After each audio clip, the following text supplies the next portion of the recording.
What's up, everybody? Today's topic, teaching you how to read light. Stay tuned.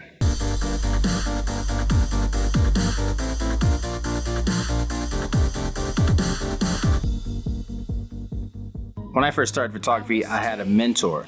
The mentor that I had was a jackass. He was mean as... He was not a very nice guy, but he was an amazing photographer. But don't tell him I said that. I don't like that dude. Jackass. Anyway, one thing that he would do with me was really key in my understanding of how light works. Now, I don't know if he did it because he wanted to teach me or because he just wanted to show off a little bit. He would send me a text or an email with an image, and then he would say, guess how many lights? And so I would look and I would, I'd try to reverse engineer the image, and in doing so, I was able to kind of figure out where a light was placed. I would say probably 25% of the time, I would get the light placement correct. That's how technically advanced he was with lighting. It definitely opened up my eyes. No racist jokes. It made me see how lighting was so key in making an image clean, crisp, 3D looking. A lot of people when they start off using lights, they make the mistake of putting up one light and then not moving it. And then they just shoot.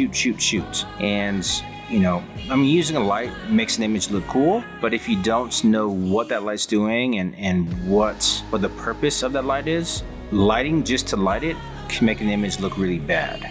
And if you want an example, all you have to do is look at my original images when I first started photography, because my lighting sucked. But the exercise that my mentor did when I first started is what we are going to do with you. So I'm going to post up an image so you can try to read where the light is coming from. Hopefully this video will help you, if you struggle with lighting, to see where the light should be placed a little bit better. So that way next time you shoot, you'll spend a little bit more time specifically putting a light specific.